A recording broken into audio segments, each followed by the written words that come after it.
नमस्कार, DD news में आप सभी का स्वागत है। मैं हूं ऋतु वर्मा। शुरुआत करेंगे अभी तक की हेडलाइंस के साथ। भाजपा के राष्ट्रीय कार्यकारी अध्यक्ष नितिन नबीन ने पार्टी अध्यक्ष पद के लिए दाखिल किया नामांकन। औपचारिक घोषणा कल। अमित शाह, राजनाथ सिंह, जेपी नड्डा और नितिन गडकरी समेत कई वरिष्ठ नेता रहे मौजूद। विकसित भारत जी राम जी अधिनियम को लेकर केंद्रीय कृषि मंत्री शिवराज सिंह चौहान ने कांग्रेस पर लगाया देश को गुमराह करने का आरोप। अधिनियम में निर्धारित समय के भीतर रोजगार न मिलने पर बेरोजगारी भत्ते का भी प्रावधान। एससी, एसटी, महिलाएं, दिव्यांग और गरीबों को बताया प्राथमिकता।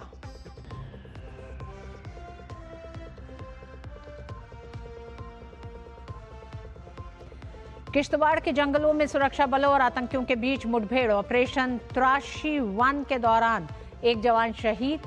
आतंकियों की धरपकड़ के लिए सुरक्षा बलों ने इलाके को घेरा।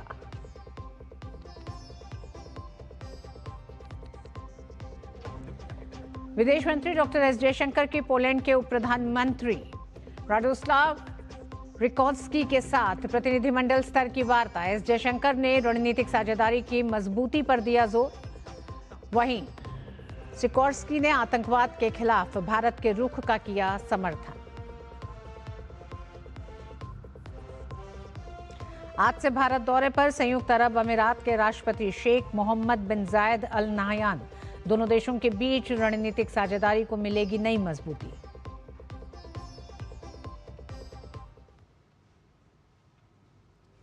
भाजपा के राष्ट्रीय अध्यक्ष पद के लिए नामांकन प्रक्रिया जारी है। दोपहर 2 बजे से नामांकन दाखिल करने की प्रक्रिया शुरू हुई। चुनाव अधिकारी डॉक्टर के लक्ष्मण और सह अधिकारी समित पात्रा के समक्ष नितिन नबीन की तरफ से सेट दाखिल किए गए। बीजेपी के शीर्ष नेताओं के नाम वाले सेट के दाखिल होने के बाद राज्यवार सेट दाखिल किए गए। आंध्र प्रदेश से इसकी शुरुआत हुई, फिर बिहार और अन्य राज्यों से सेट दाखिल किए गए। उत्तर प्रदेश, पश्चिम बंगाल सहित बाकी राज्यों की तरह से ही नितिन नबीन के अध्यक्ष पद की दावेदारी का सेट दाखिल करने की प्रक्रिया हुई। नामांकन में कुल 37 सेट दाखिल किए जा रहे हैं। संसदीय दल की तरफ से प्रस्ताव भी शामिल है, जिसमें प्रधानमंत्री मोदी सहित कई केंद्रीय मंत्री प्रस्तावक के रूप में शामिल हैं। सूत्रों के मुताबिक संगठन के लिहाज से 36 राज्यों से सेट दाखिल किए गए हैं। कुल 37 सेट, जिसमें 32 राज्य जहां बीजेपी संगठन के चुनाव हुए हैं, 4 राज्य जहां चुनाव नहीं हुए हैं, वहां से भी नाम शामिल हैं। अध्यक्ष पद के लिए सिर्फ नितिन नबीन की तरफ से ही नामांकन किया जा रहा है। नामांकन के बाद नामांकन पत्र की जांच होगी। कल औपचारिक रूप से नितिन नबीन के भाजपा के राष्ट्रीय अध्यक्ष के रूप में ताजपोशी होगी। इससे पहले 14 नवंबर को नितिन नबीन को भाजपा का कार्यकारी अध्यक्ष बनाया गया था।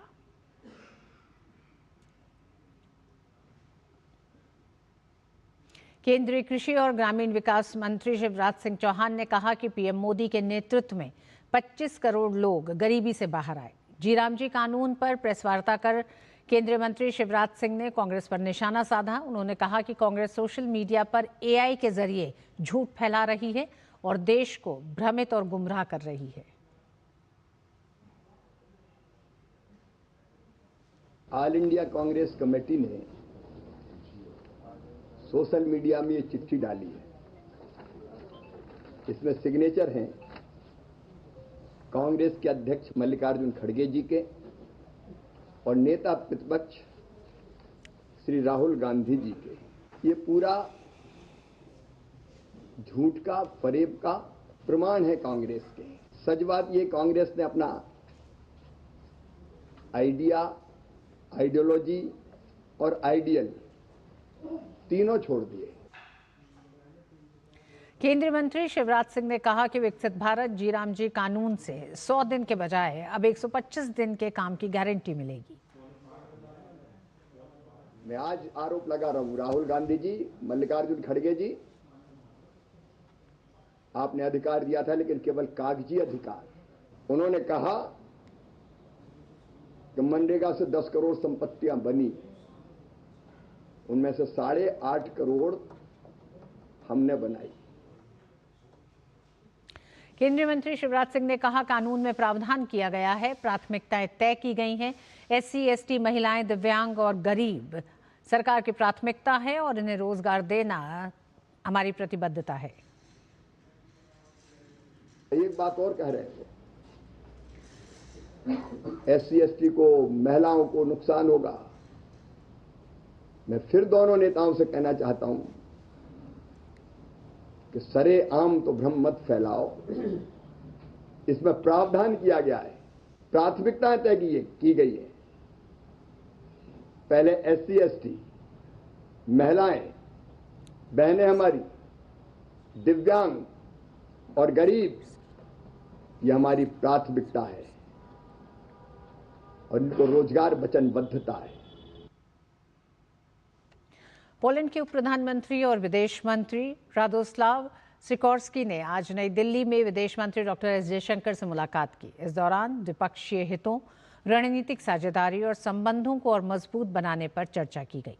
पोलैंड में अपने समकक्ष से मुलाकात के दौरान विदेश मंत्री एस जयशंकर ने कहा कि भारत और पोलैंड के बीच पारंपरिक रूप से गर्मजोशी भरे और दोस्ताना संबंध रहे हैं।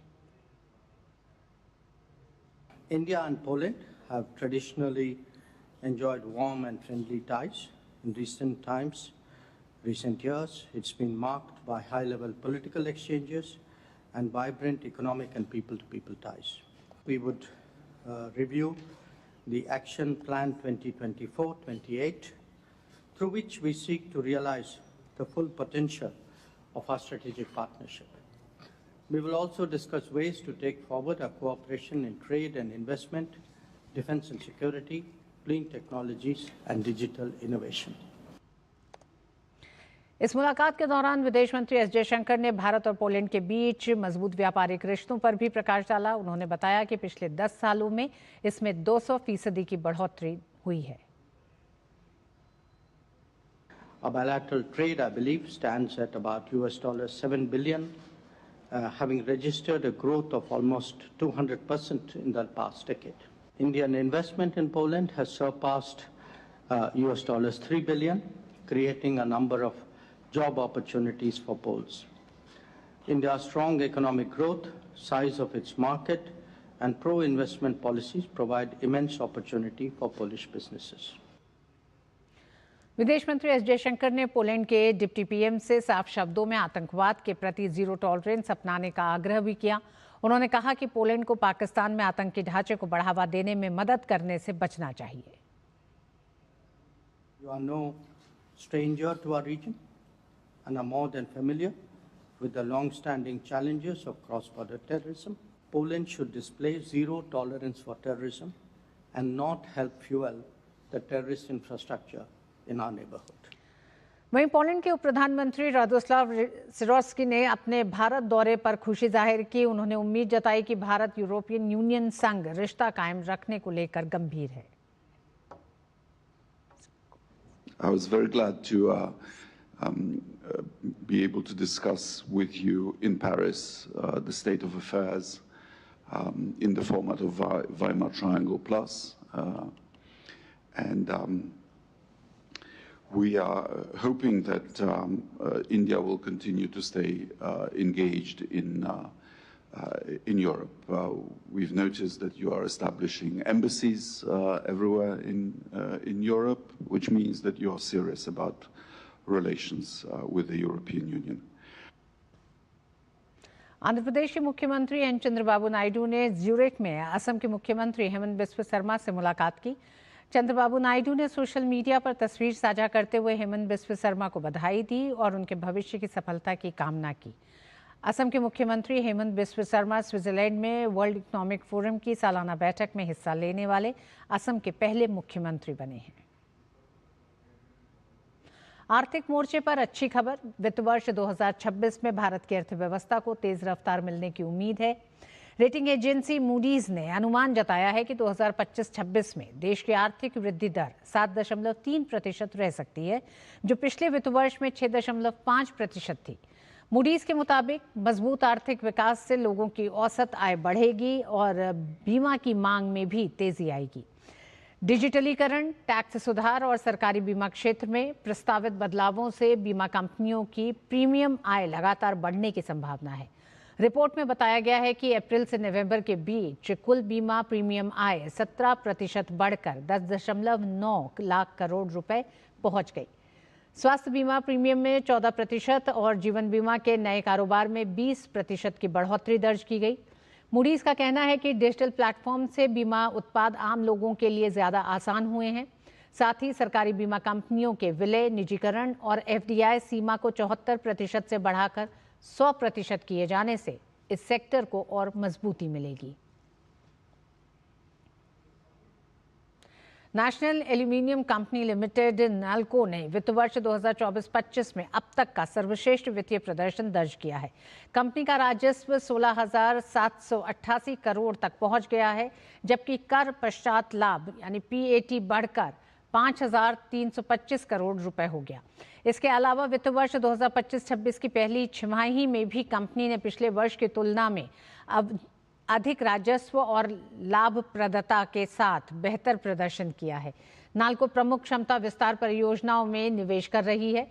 इनमें पुत्तांगी बॉक्साइट खदानें, दमनजोड़ी में 5वीं स्ट्रीम एल्यूमिनियम रिफाइनरी, अंगुल में एल्यूमिनियम स्मेल्टर का ब्राउनफील्ड विस्तार और एक नया कैप्टिव पावर प्लांट शामिल है। मार्च 2025 में नाल्को का शेयर 177.55 था, जो जनवरी 2026 में बढ़कर 373 रुपये 40 पैसे हो गया। इस अवधि में शेयर में लगभग 110% की वृद्धि दर्ज की गई है। जम्मू कश्मीर के किश्तवाड़ जिले के सिंहपुरा क्षेत्र में छिपे आतंकवादियों के खिलाफ सुरक्षा बलों द्वारा तलाशी अभियान चलाया गया। अधिकारियों के अनुसार चतुरू क्षेत्र के मंदराल सिंहपुरा के पास सोनार गांव में कल शुरू हुए इस अभियान के दौरान आतंकवादियों ने हमला कर दिया, जिसमें स्पेशल फोर्स का एक जवान गजेंद्र सिंह शहीद हो गए। साथ ही 8 अन्य सैनिक घायल हो गए हैं। और खबरें बाकी हैं, वक्त एक छोटे से ब्रेक का है।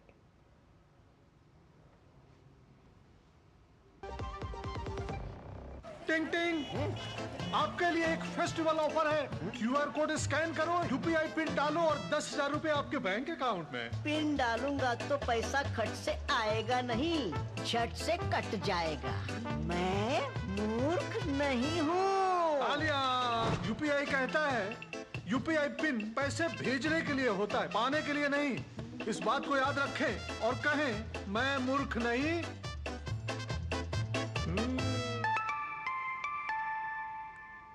जाइए, आप भी किसी का टेस्ट लीजिए। मेरी पसंद, मेरी पसंद, मेरी पसंद, मेरी पसंद, हमारी पसंद, हम सबकी पसंद। मजबूत देश का मजबूत सरिया हो गया स्टील। LIC युवा प्रोफेशनल्स के लिए लाए हैं नवजीवन श्री। करें नियमित प्रीमियम का भुगतान, जीवन बीमा का आनंद लें। प्राप्त करें प्रीमियम के प्रतिशत पर गारंटीकृत एडिशंस। अपने वित्तीय लक्ष्यों के अनुरूप मैच्योरिटी पर गारंटीकृत धनराशि पाएं। मौजूदा पॉलिसी धारकों के लिए आकर्षक अतिरिक्त लाभ आज ही खरीदें। जरा सी हंसी दुलार जरा सा, जरा सी अनबन प्यार जरा सा,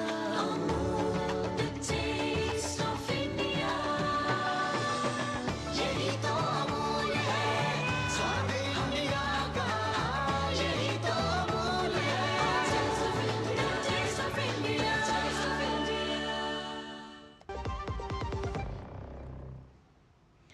प्रधानमंत्री नरेंद्र मोदी के 17 और 18 जनवरी के पश्चिम बंगाल दौरे से राज्य को विकास की ढेरों परियोजनाओं की सौगात मिली। पीएम ने मालदा और सिंगूर में 4,000 करोड़ रुपए से अधिक की विभिन्न परियोजनाओं के शिलान्यास और उद्घाटन किया, जिससे राज्य में विकास और रोजगार का सृजन हुआ। विकसित भारत के लिए पूर्वी भारत का विकास, इस लक्ष्य के साथ केंद्र सरकार निरंतर काम कर रही है। पश्चिम बंगाल की प्रगति को गति देने का अभियान और तेज हुआ है। भारत को जोड़ना हमारी प्राथमिकता है। दूरियों को कम करना ये हमारा मिशन है और ये दिखाई देता है। केंद्र सरकार द्वारा शुरू किए जा रहे सारे प्रोजेक्ट पश्चिम बंगाल की विकास यात्रा को गति देंगे। देश के पूर्वी हिस्से में बसा पश्चिम बंगाल सूर्य के उत्तरायण होने पर विशेष सौगात का साक्षी बना। इस दौरान राज्य में प्रधानमंत्री नरेंद्र मोदी का दौरा हुआ और 4000 करोड़ रुपए से अधिक की विभिन्न परियोजनाओं के शिलान्यास और उद्घाटन हुए, जिससे राज्य में बुनियादी ढांचे और कनेक्टिविटी को मजबूती मिली और भारी निवेश आकर्षित हुआ। 2 दिवसीय पश्चिम बंगाल की यात्रा के पहले दिन प्रधानमंत्री नरेंद्र मोदी ने शनिवार को मालदा में 3250 करोड़ रुपए से अधिक की रेल और सड़क बुनियादी ढांचा परियोजनाओं का लोकार्पण किया, जिसका उद्देश्य उत्तर बंगाल और पूर्वोत्तर क्षेत्र में कनेक्टिविटी में सुधार करना था। पश्चिम बंगाल में देश की पहली वंदे भारत स्लीपर ट्रेन चली। ये हावड़ा से गुवाहाटी तक संचालित होगी। 3 नई अमृत भारत एक्सप्रेस ट्रेन शुरू की गई, जो कोलकाता को नई दिल्ली, वाराणसी और चेन्नई से जोड़ेंगी। पश्चिम बंगाल से देश की पहली वंदे भारत स्लीपर ट्रेन प्रारंभ हुई है। बंगाल को करीब आधा दर्जन नई अमृत भारत एक्सप्रेस ट्रेनें भी मिली है। 3 और अमृत भारत एक्सप्रेस ट्रेनें शुरू हुई हैं। इनमें से एक ट्रेन तो मेरे संसदीय क्षेत्र काशी बनारस की बंगाल से कनेक्टिविटी को और मजबूत करेगी। इसके अलावा दिल्ली और तमिलनाडु के लिए भी अमृत भारत एक्सप्रेस ट्रेन शुरू हुई है। प्रधानमंत्री ने अपनी यात्रा के दूसरे दिन यानी रविवार को हुगली जिले के सिंगूर में 830 करोड़ रुपए से अधिक के विकास परियोजनाओं का उद्घाटन और शिलान्यास किया, जिसमें हुगली के बालागढ़ में एक्सटेंडेड पोर्ट गेट सिस्टम का शिलान्यास भी शामिल रहा। यह अंतर्देशीय जल परिवहन टर्मिनल कोलकाता बंदरगाह के दबाव को कम करने और रसद क्षमता बढ़ाने में मदद करेगा। कोलकाता में पर्यटन को बढ़ावा देने के लिए एक हाइब्रिड इलेक्ट्रिक एल्यूमिनियम कटरमैन को हरी झंडी भी दिखाई। बालागढ़ में बनने वाला extended port gate system Hooghly और आसपास के इलाकों के लिए नए अवसरों का द्वार खोलेगा। इससे कोलकाता शहर में ट्रैफिक और लॉजिस्टिक का दबाव कम होगा। गंगा जी पर जो जलमार्ग बना है उसके जरिए कार्गो मूवमेंट और बढ़ेगा। ये पूरा इंफ्रास्ट्रक्चर हुगली को वेयरहाउसिंग और ट्रेडिंग हब बनाने में मदद करेगा। इससे यहां सैकड़ों करोड़ रुपए का नया निवेश होगा। हजारों युवाओं को रोजगार मिलेगा। छोटे व्यापारियों और ट्रांसपोर्ट से जुड़े लोगों को लाभ होगा और किसानों और उत्पादकों को भी नए बाजार मिलेंगे। प्रधानमंत्री नरेंद्र मोदी के विजन के अनुसार पूर्वी क्षेत्र का विकास भारत को 2047 तक विकसित राष्ट्र बनाने की आधारशिला है। पश्चिम बंगाल में बुनियादी ढांचा और कनेक्टिविटी से जुड़ी कई महत्वपूर्ण परियोजनाओं की शुरुआत इस दिशा में उठाए गए एक सशक्त कदम है। Bureau report, DD news. Spain में हुए दुखद ट्रेन हादसे पर विदेश मंत्री एस जयशंकर ने दुख जताया है। विदेश मंत्री ने सोशल मीडिया प्लेटफॉर्म एक्स पर साझा किया अपना संदेश। उन्होंने लिखा कि स्पेन के कार्डोबा शहर के पास आदमूज में रविवार को हुए दुखद ट्रेन हादसे के बारे में जानकर बहुत दुख हुआ। जिन परिवारों ने अपने प्रियजनों को खो दिया, उनके प्रति गहरी संवेदनाएं। ईश्वर से प्रार्थना करता हूं कि इस दुर्घटना में घायल लोग जल्द से जल्द स्वस्थ हों।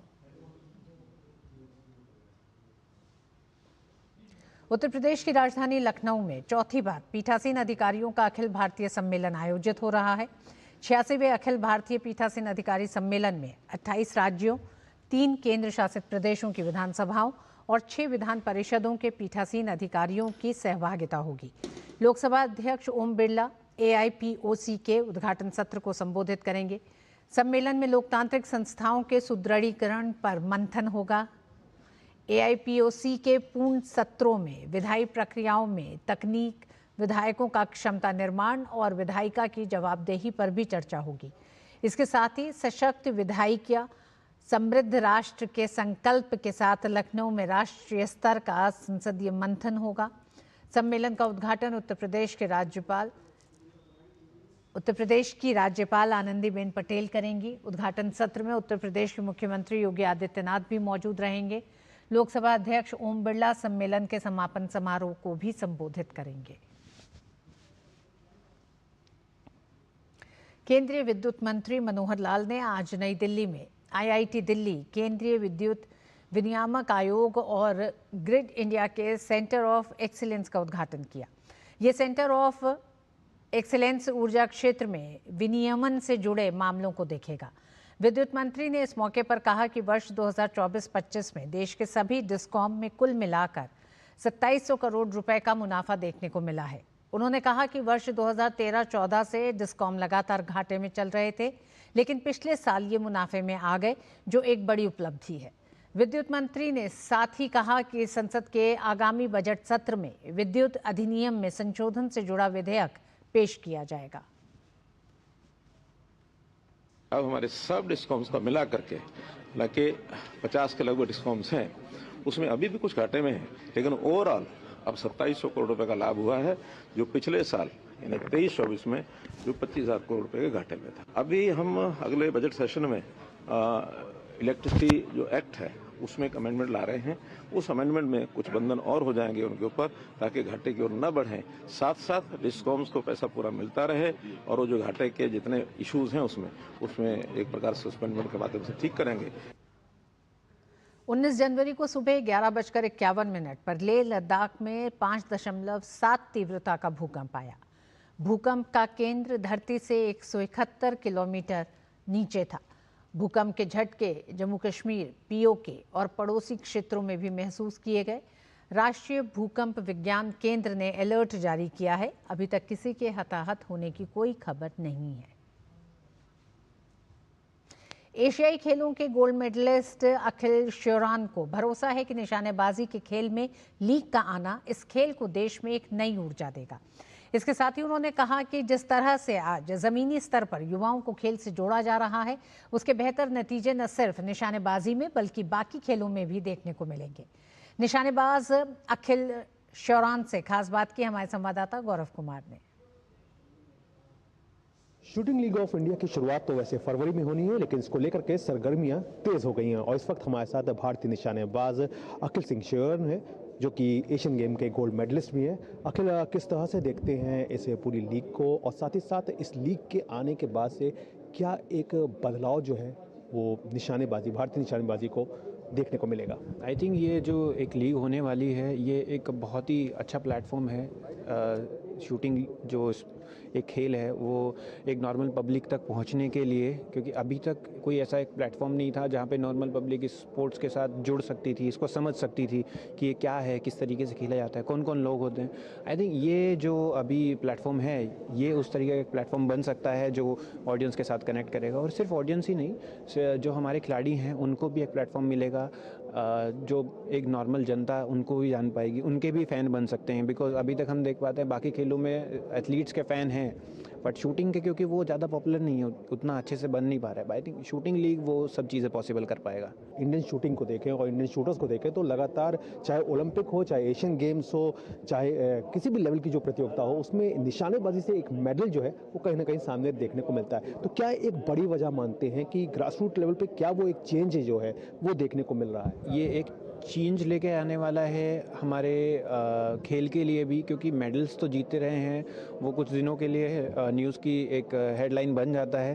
बट आई थिंक लीग हर साल हो के वो एक प्लेटफॉर्म मिलेगा जहाँ पे उनकी अगर कोई मेडल लेके आ रहा है, नॉर्मल ऑडियंस ने जाना कि इसने मेडल लिया है, एशियन गेम्स में लिया है, कॉमनवेल्थ में लिया है, बट वो लीग में भी उनका परफॉर्म करते हुए दिखेगा, तो एक वो डेफिनेटली एक चेंज रहेगा। ये साल जो है वो काफ़ी भरा हुआ है, क्योंकि अगर इसकी बात करें तो एशियन गेम्स जो है वो इसी साल है, तो उसको लेकर के आपकी खुद की अपनी तैयारी किस तरह की है? तैयारी एकदम धमाकेदार चल रही है। अभी फ़िलहाल हमारा फोकस जो है शूटिंग लीग पे रहेगा, क्योंकि शूटिंग लीग एक ऐसा प्लेटफॉर्म है जहाँ पे हमें मौका मिलेगा इंटरनेशनल एथलीट्स के साथ पार्टिसिपेट करने का। तो आई थिंक वो एक तरीके की प्रिपरेशन हो जाएगी हमारी वर्ल्ड चैम्पियनशिप और एशियन गेम्स आने वाले हैं उसके लिए। चलिए, बात की बहुत बहुत शुक्रिया। तो जाहिर तौर पर किसी भी लीग के आने से उस खेल को तो फ़ायदा होता ही है, लेकिन सबसे बड़ा फ़ायदा उन खिलाड़ियों को होता है जो कि कहीं ना कहीं एक मंच से दूर रह जाते हैं, लेकिन जब लीग जैसा स्टेज उनको मिलता है तो वो अपनी प्रतिभा के साथ न्याय भी कर पाते हैं। कैमरामैन मनमोहन के साथ मैं गौरव कुमार, डीडी न्यूज़, नोएडा। प्रधानमंत्री नरेंद्र मोदी ने सत्ता में आने के बाद लंबित परियोजनाओं के काम में तेजी लाने और उन्हें जल्द से जल्द पूरा करने के लिए प्रगति नाम से एक पहल की शुरुआत की। इसका मकसद था प्रोजेक्ट्स में देरी की वजहों का पता लगाकर उसका समाधान निकालना। इस पहल की 50 बैठकें हो चुकी हैं और 85 लाख करोड़ की 3,300 से ज़्यादा परियोजनाओं को जल्द पूरा किया गया। प्रगति की ये पहल कैसे कमाल कर रही है, इसी पर हम एक सीरीज चला रहे हैं जिसका नाम है प्रगति एट 50, विकास को गति।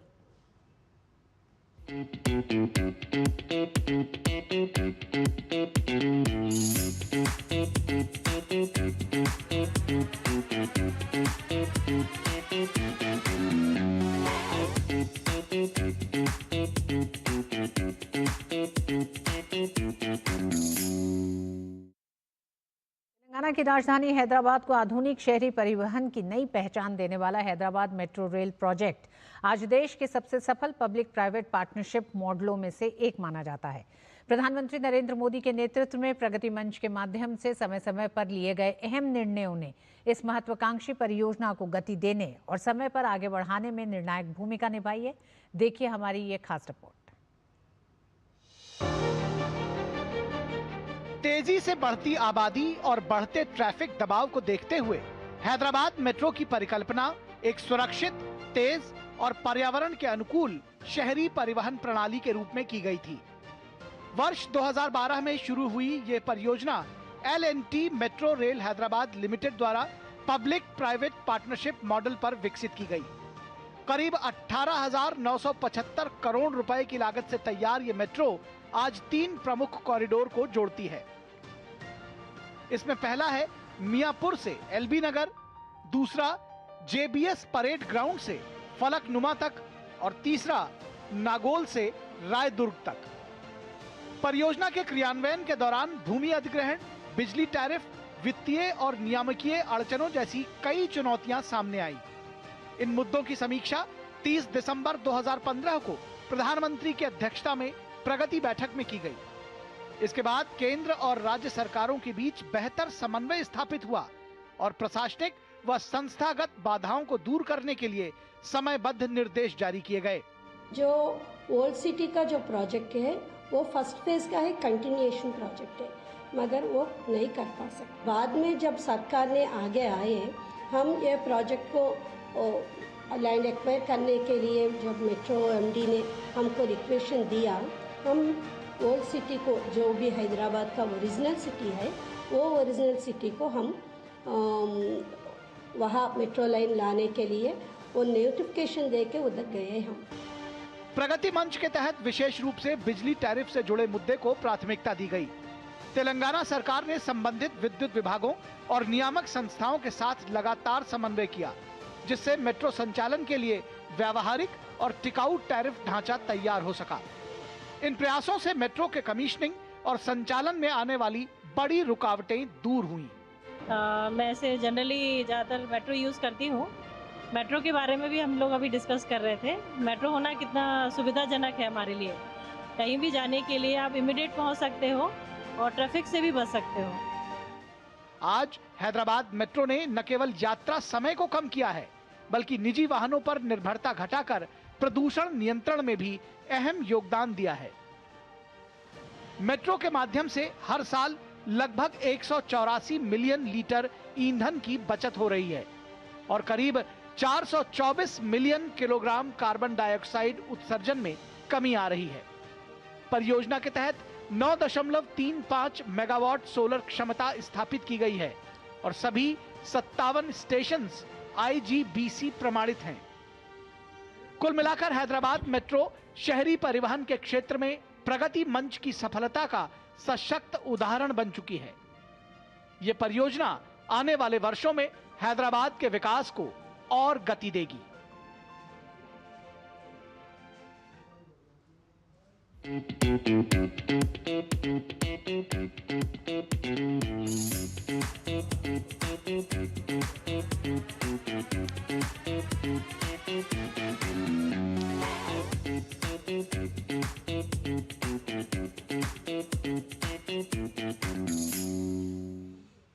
और इस बुलेटिन में बस इतना ही। मुझे दीजिए अनुमति। नमस्कार।